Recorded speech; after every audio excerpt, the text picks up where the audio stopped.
Real quick, It's What's Inside is finally on Netflix. This was one of my favorite movies out of Sundance and South by Southwest. I recommend watching it with at least one other person, but super fun thriller with great editing. Check it out now. Another year, another TIFF, another chance to see some of the best and most baffling cinema in all the land. And oh boy, do I have a spread for you today. For those of you unaware, TIFF is the Toronto International Film Festival. If you want some timestamps of different movies that I've been talking about recently, you can just kind of go right down below. This video won't have any spoilers, just initial thoughts and general vibes of the movies. If there's something you don't see in here, there's a chance we talked about it over on the Intercut podcast, which I'll have linked below. So we're gonna do this with a little bit of a build-up. We're gonna start with the more forgettable titles, or not so great, to the pretty darn good, but didn't quite crack my top list. Then go into the big stinkers, or at least the ones that caused me some kind of watching duress, then my favorites of the festival. So for people who want to see some of my substance thoughts and like spoiler-free interpretations, that's where you'll find it, down there. But let's start things off with Nutcrackers. This just feels like a cutesy little Netflix comedy, and I mean that for all the good and bad reasons. Ben Stiller's sister dies, so he has to step up and take care of her 3 kids and learns that, hey, he just might have a heart. This is going to be a really easy crowd pleaser with the families around the holiday season. It is going to land on Hulu, which would have been my next choice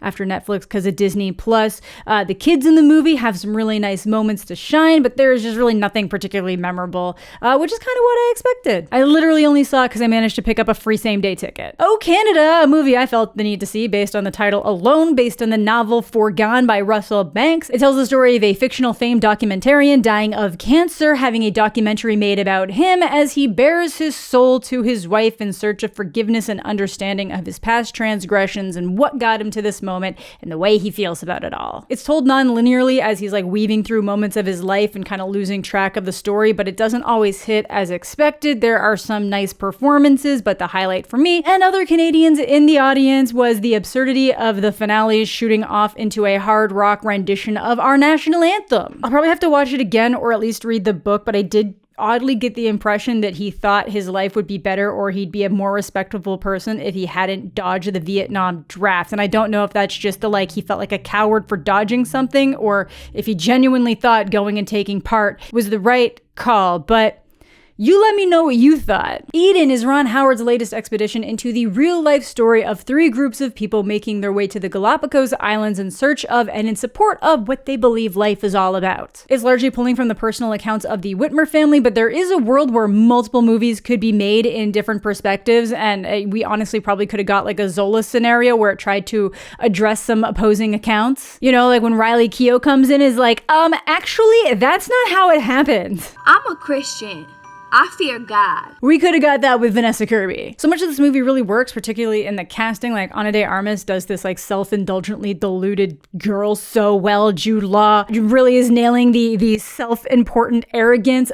Sydney Sweeney is really trying to nail that accent, and I don't really know why they cast her for it because of the accent, but you know, the whole thing just doesn't really come together as tightly as it could have. It has some problems where it like really builds up and delivers on some momentum and then has to slow right down to a crawl again. Still worth a watch though. The Cut. There's a lot to really like about this movie of a fizzled boxer desperately trying to make weight and take one last shot at the title, going to extreme lengths to make that weight. Bloom really puts his all into this. I'm pretty sure they shot the whole thing in reverse order, so he had to go into it like super malnourished and skinny and then start putting the weight back on, but he just never shied away from the gritty aspects of the story to pull it all off. Honestly, the only shocking thing by the end is that they don't actually show or suggest he was using an enema. With a little bit of work, this movie could have been truly amazing, but as it stands, I think it's just pretty good. Don't watch it expecting a lot of epic boxing matches on screen because you will not get it, but I do really like the decision they took with the finale. Babygirl, that's right, she's not lost, it's just Nicole Kidman being in another MILF movie. And this one is interesting in that I feel like it's trying to say more and definitely has more highlight aspects and scenes to the movie, but I did actually think that she worked better opposite Zac Efron than Harris Dickinson, which is wild considering the chemistry and family affair was one of my main complaints about that movie. Just for a quick setup on the movie, her character is a big CEO and she has a bunch of interns coming in and she starts this weird little affair with one of those interns. Now look, I think Harris Dickinson is a great actor. I was actually quite looking forward to this this movie after some of the initial reviews. I just don't like the way the situation builds between them in the movie from a writing standpoint, to the point that I started questioning if she paid him to pretend to be an intern so they could like fill out some fantasy. But no, it just builds in a really awkward way that made absolutely no sense to me. It just kind of comes out of nowhere. Two of my friends really love this though, and I do like the points it's making about sexuality and shame, and again, the beauty standards in women feeling like they can't win no matter what situation they're in. If they do something, they get insulted. If they do nothing, they get insulted. But I didn't love it out the gate, you know? Maybe not my brand of freak. Maybe I just don't like the lack of consequences in certain areas. I don't know, just catch me rewatching Sanctuary. Good girl.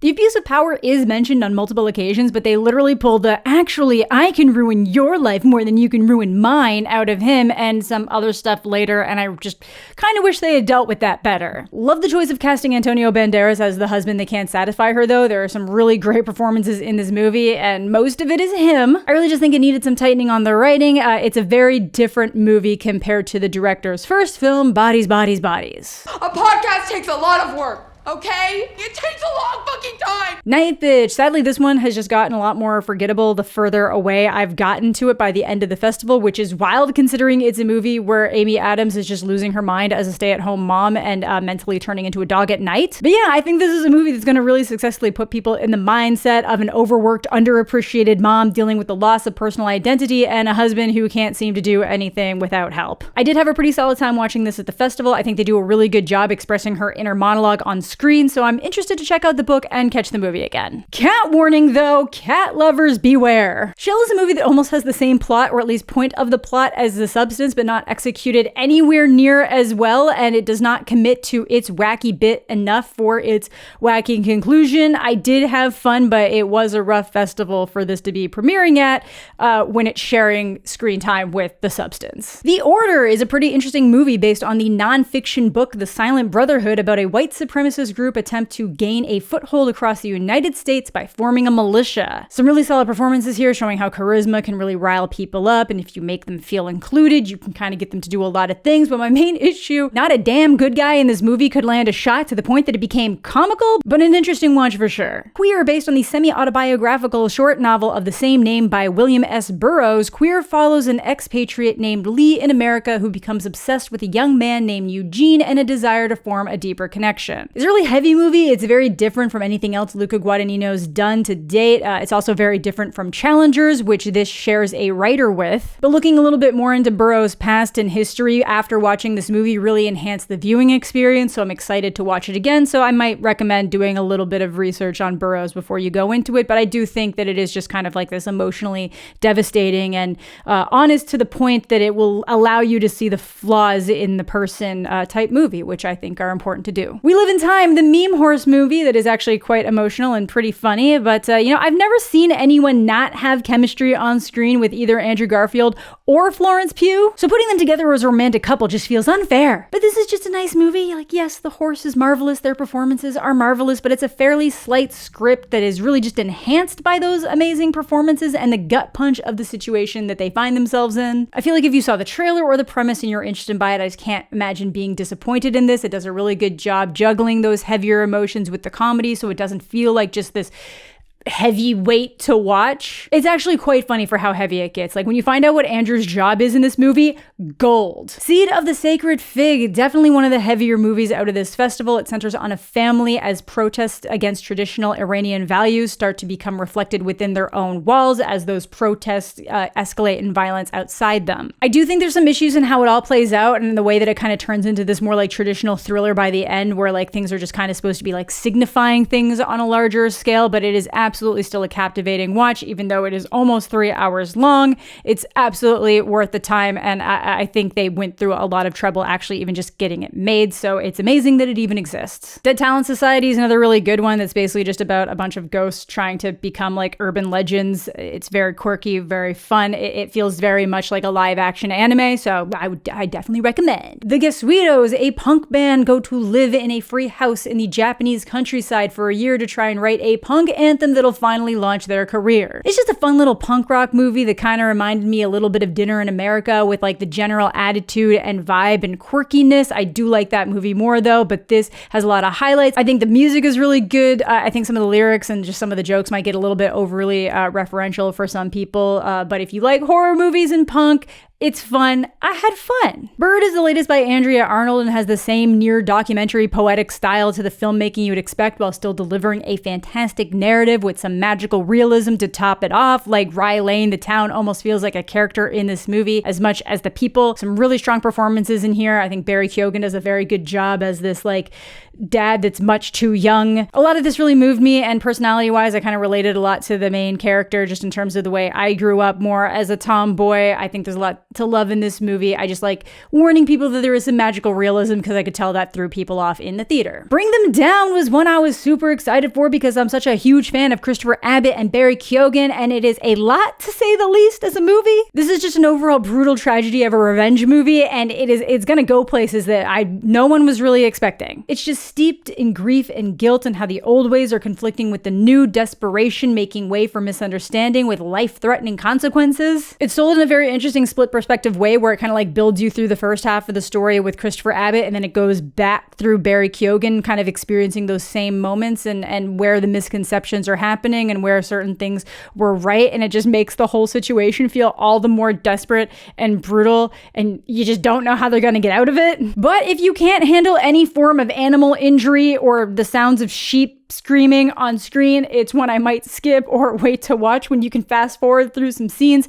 at home. It's rough. And now before we get into my favorites of the festival, we're gonna do my bigger disappointments and the ones I almost walked out of at various stages. And I would say only one, maybe two of these is genuinely really bad, so it's not the worst, but we're gonna start with the assessment, which was definitely more on the disappointment scale, but I also definitely did almost walk out a couple times because I couldn't handle it. You know, if I'd seen it before Megalopolis, maybe I would have been a little bit warmer, maybe I would have been a little bit better primed for it, but as it stands, it just feels like an overly drawn out Black Mirror episode in which people need to be assessed to determine whether or not they can have a child in the dystopian future because of how few resources there are. But unfortunately, I found it just chose to focus on the least interesting aspects of the story and has Alicia Vikander doing some things that I never want to see. Again, I actually hate everything the Vikander character is doing, which might be unpopular or a lot of other people might disagree with me, but it made me want to put my head through a wall. But the dinner scene kind of slaps. That there's this one dinner scene that if more of it had kind of been focused on that, or if it had just focused on like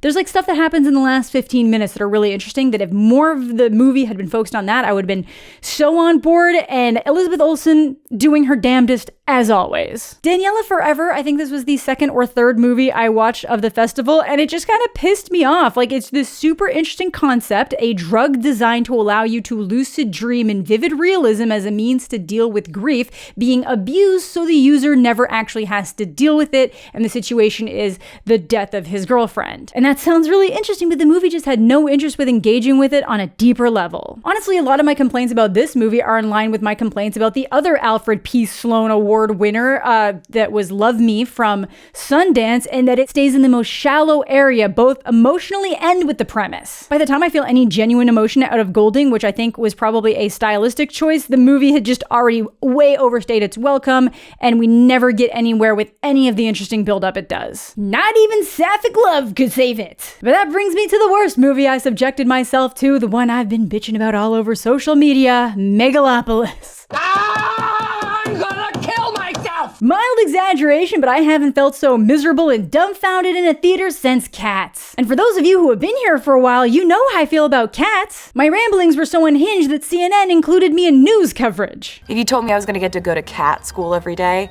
for work, this is just like some fever nightmare, and I had no idea why somebody would actually put it to film and think it's a good idea. So when I say that this movie put me in the same mental place, I'm not doing that lightly. I feel like the only genuine way to watch this movie is at home with a group of friends so you can actually scream at the TV, which is also exactly how I feel about Cats. But this is just a $120 million mess that I've seen people call a vanity project, which is quite possible. There's like one scene with some statue heads moving that is really cool, and that's it. That's what the movie's got going for it. Then on top of it, just looking back, it's got a story that's just so convoluted for how simple it should be at its core that I really don't know what it's trying to achieve other than wasting the resources and the talents of Adam Driver and Aubrey Plaza, whose name is Wow Platinum in this movie.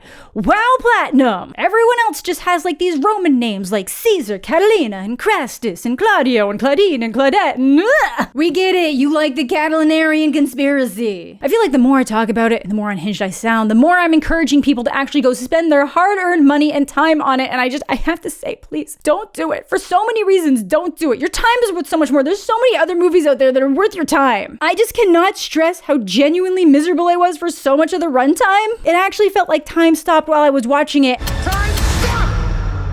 Go. And I did a tally. It was at least the 6th longest movie I saw at TIFF. It's not even close to being the longest, but it felt it. I saw The Brutalist and this felt longer. The movie just kind of feels like this horrific blend of Shakespearean tragedy and comedy, and it's just kind of putting them together at the same time to the point that sometimes there's actually just Shakespearean narration going on. But then it's all set to the backdrop of a modernized Rome taking place in what used to be New York. So it's New York, but now it's New Rome. I was trying my best to get into this slop and really piece together where it was going. Like I got the general idea, but how they were putting it together was just really bad. And then Adam Driver just starts trip twitching while the America's Got Talent kid descended from the ceiling. Much like Taylor Swift and Cats. It's all connected. It's connected for my misery. I get the idea of powers that be being in opposition of progress for the sake of keeping their pockets lined, but my God, what a terrible way to put it to film. Add in the fact that a lot of it just kind of feels semi-autobiographical with an entire conversation around the name Francis, and the fact that Adam Driver's character is the eccentric guy spending his Nepo-gained fortune to create something better, which this movie isn't doing. I get the appreciation for the past and the development of like theater into cinema into silent and all that stuff to get where we are now and how to look forward to where we're going, and the desire to stop certain things before we go too far. But, you know, when Caesar stops time in the movie, that just felt like it was being applied to my reality while watching it. Yeah, there is moments where Adam Driver just feels like Neo. Megalopolis is a never-ending 2 hours that I'm never getting back, and even the fourth wall break was lame. I really struggle to find anything positive about this experience, though. I'm not even sure how they're going to find a way to apply that to regular theaters. I think they just said today that most places aren't doing it unless you're paying for the enhanced experience, and it's really just some person that comes on stage and pantomimes while a question's being asked in the movie. It's dumb. It's dumb. When I say there's me before Megalopolis and me after Megalopolis, I'm not exaggerating. That did something to me. It's not good. So go back to the club. But I still saw a lot of big highlights in some movies that are absolutely making it to my best of the year. Starting off though, one that's definitely a biased opinion because my friends and one of my editors made the movie, but it's called Do I Know You From Somewhere? And it's just this really sweet way to engage with this, the ideas of like the what ifs of life. How every decision you make essentially closes the door on another possible future your life could have taken, and learning to be okay with that. It's really great lead performance in this. I've cried both times I've watched it. I am someone who absolutely struggles with decisiveness, both in the big life choices and even just simple, what am I going to do with my days? So it hits particularly hard as someone who oftentimes just lets life happen because she can't just make a choice. The Life of Chuck is the latest by Mike Flanagan, who we love here. He did The Haunting of Bly Manor, The Haunting of Hill House, Midnight Mass, Midnight Club, House of Usher most recently, but this is his latest take on an adaptation of a Stephen King novella of the same name, and it is his first real foray outside of the horror genre, but tackling a piece of human existence that just feels right at home in his body of work. Flanagan's always been the master of that gut punch and just really infusing so many strong emotions and ideas of life into even his most horrific pieces of media. So this movie is largely about the things that make life worth living and the importance of enjoying them even when people think they're silly. Very light way to put it, but there are so many things in this world that people see as having value and things that people see as not having value. And oftentimes it's those things that apparently don't have any value that really feel like they're the reasons why we're here. It's told in a non-linear way that gives us this very like foreboding existential crisis vibe in the first part before rounding us into the heart and gut punch of what we've witnessed in a life lived. According to Mike Flanagan, the quote that spurned on the original story was something like, when an old man dies, a library burns down. And this story is just an exploration of what that means. All the things that are inside our heads that get, that fizzle out when we die, and what that might look like, and the ways that the world can just feel like it's falling apart, and really having to hold on to those things that make life worth living. In the intro to the movie, Mike Flanagan actually talked about the word enjoy and how it seems like it is this passive thing, like people tell you to enjoy something, but that it's not passive, and the original meaning of the word used to mean to make joy, and that's what life is all about. Life is about making joy, and that so much of life comes down to those moments that we did make joy, and looking back and appreciating all those moments that have built us into the present. I could keep going, but it'll probably just make me cry, but I'm just going to leave you with, without even having seen the movie, most of you probably haven't seen the movie yet, just go out there and make joy. The Brutalist was one of the most anticipated movies going into the festival, which is impressive because of its over 3.5 hour runtime, including an intermission, and I was really moved by so much of it. I feel like it started losing a little bit of steam for me personally in the second half, which is oddly when so much of it starts to actually ramp up plot-wise, but I really appreciate what the movie is going for and feel like I'll only grow to enjoy it more on repeat watches. The story follows a brutalist architect who survives the Holocaust to make it to America, and the struggles he has to achieve that American dream, as even the people who claim to respect him see him as more of a toy to be bought and used at their whims. It does a lot to really look at these ideas of like conformity and concealing who you used to be to fit in, and what happens when you can't do that. I know a lot of people don't like the last line of this movie or felt like it didn't need to be said out loud, but I felt like it pulled things together into a perfect conclusion that made me chuckle, so I enjoyed it, and I like that it's there. And I gotta say, this is probably a career best for Adrian Brody, and Guy Pearce is also just fantastic in this, and my god, Joe Alwyn is so good at playing horrible people. Saturday Night is the latest by Jason Reitman that definitely feels like a return to form for him about the night SNL came to life, specifically the 90 minutes leading into that first ever live Saturday night show. We're largely following Lorne Michaels around the building as he's trying to pull together an ungodly number of sketches and musical acts and keep some pretty big personalities happy. I think this is a ton of fun. I don't know how one-to-one accurate it is, but as someone who's never seen an episode of SNL in its entirety, I really enjoyed it. Great performances out of Gabriel LaBelle and Rachel Sennett. Dylan O'Brien was a fantastic Dan Aykroyd, and Corey Michael Smith seemed so much like Chevy Chase that it actually took me a second at the end to register that when it didn't say Chevy Chase's name under the character, that I was like,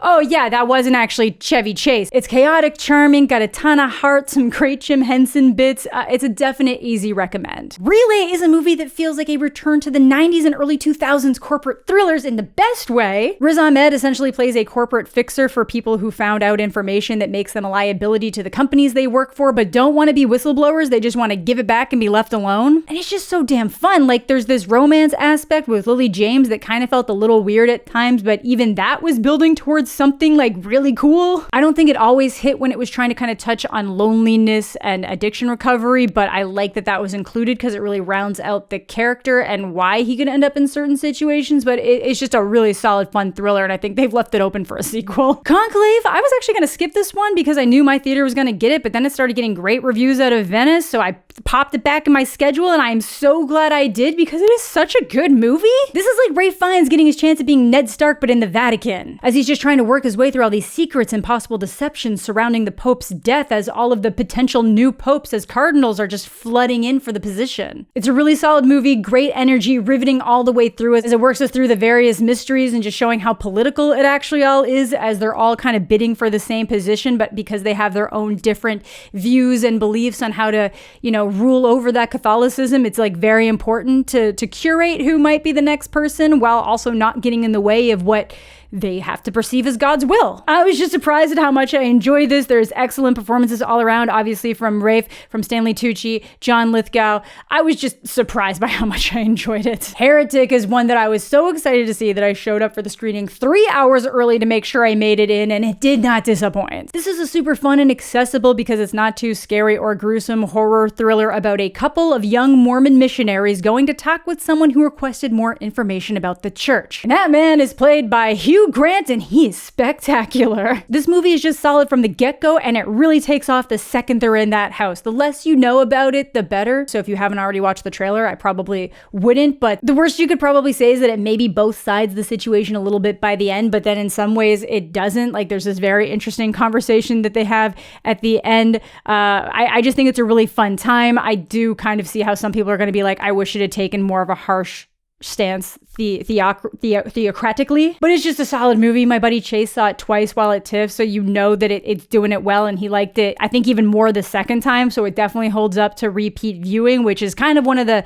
highest compliments you can give a movie, especially something like this that is trying to keep you on your toes the whole time. I really can't wait to revisit it. Great performances all around. Like, I love Sophie Thatcher from Yellow Jackets. Hugh Grant is always great, but Chloe East is like the sleeper hit in this. Like, give her time.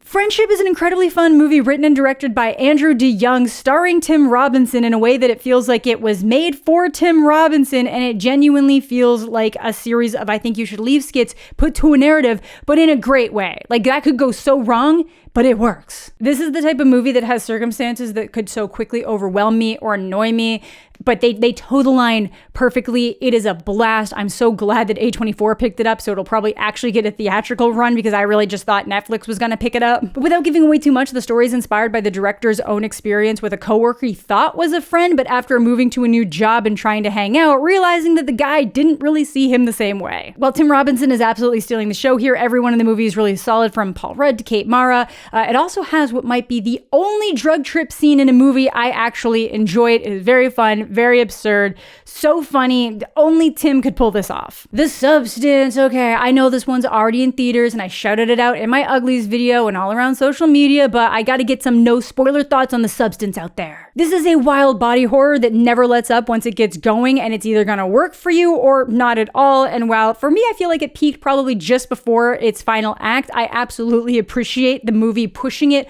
all the way into that direction and how it's forcing us to engage with that gaze. It's just totally flipping everything from earlier in the movie on its head here. I get why it's necessary. This movie is just so many things at once, and if you're on board with it, it is just such a fun theater experience. While, hopefully you can also acknowledge and engage with how sad everything happening on screen actually is. General premise is that Demi Moore's character is offered an experimental procedure which would make her a younger and better version of herself, and as she's just turning the corner into 50, she's dealing with a lot of issues that women do, and it just really falls out from there. I think this is a career best for Demi Moore. Margaret Qualley feels perfect for her role. I was in awe of both of them the entire time, and what I find the most interesting about the viewing experience both times is that the hardest to watch moments of this movie aren't the most grotesque. It's the scene with Elizabeth looking at herself in the mirror. It's not remotely subtle in its messaging, but I do feel like some people are choosing to frame it in the worst light as damaging to women, when I think the point is that no one is safe from these thoughts and the internalized hatred that comes from what society puts on people, particularly women, and particularly women in the public eye. The fact that she can't see how incredible and powerful she is, and that the rest of the world is trying to make her see herself as anything less than those things,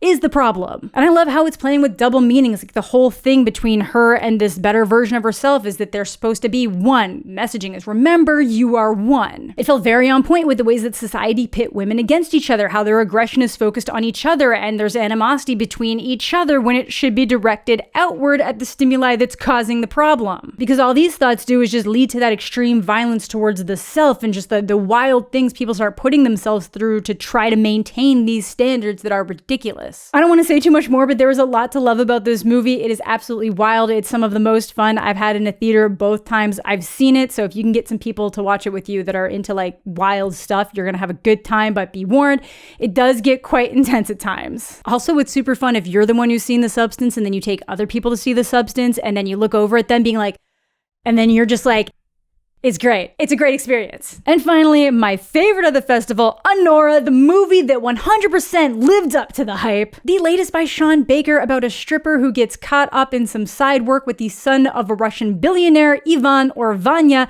who basically wants to pay her to be his companion while he's still in the States. What starts as a whirlwind of parties and impulsive fun falls into chaos when Vanya's parents get concerned about what he's up to and sends his handlers to track him down. It's quite fun all the way through. Like, I didn't expect it to be as funny as it was. There was like so many laughs almost the whole way through this movie at the screening. It doesn't play into any of the expected like Russian mobster with gun tropes, which made it like even more funny when certain scenes are happening. There's just so much good energy, and then it really just still manages to pull it down to this like emotionally vulnerable moment and a gut punch. Like, I am genuinely surprised at how well it uses Anora's like sexuality and how she uses that at the beginning for a type of control that then has to like move into a very different position towards the end of the movie. I just, yeah, really, really good. Kind of genuinely blown away by how so much of this movie is handled in terms of like the sex and the sexuality side of things. And I'm so excited to revisit it. But that's going to do it for this video. I know some of these were kind of like really shallow little reviews, but it's more to get you guys hyped about some of the stuff I was excited for and why I'm recommending maybe not checking out certain things. But let me know which ones you guys are most excited for down below. Which ones have you already seen and enjoyed? I know a bunch of you guys have already seen The Substance. I will be making a full video on that, but I need the VOD to work with for a video where I'm kind of explaining what's happening and at least my interpretations of things. There's just not enough of the footage of certain moments out there. But hopefully you guys will be just as interested once that does come out. But thank you all so much for watching. Thanks as always to my Patreon supporters and YouTube channel members. Subscribe to the channel if you're new. Leave a like on the video if you're into that kind of thing. And all my other social medias are listed down below. Hope you're all having a fantastic day. I'm mostly okay, and we'll catch you all later.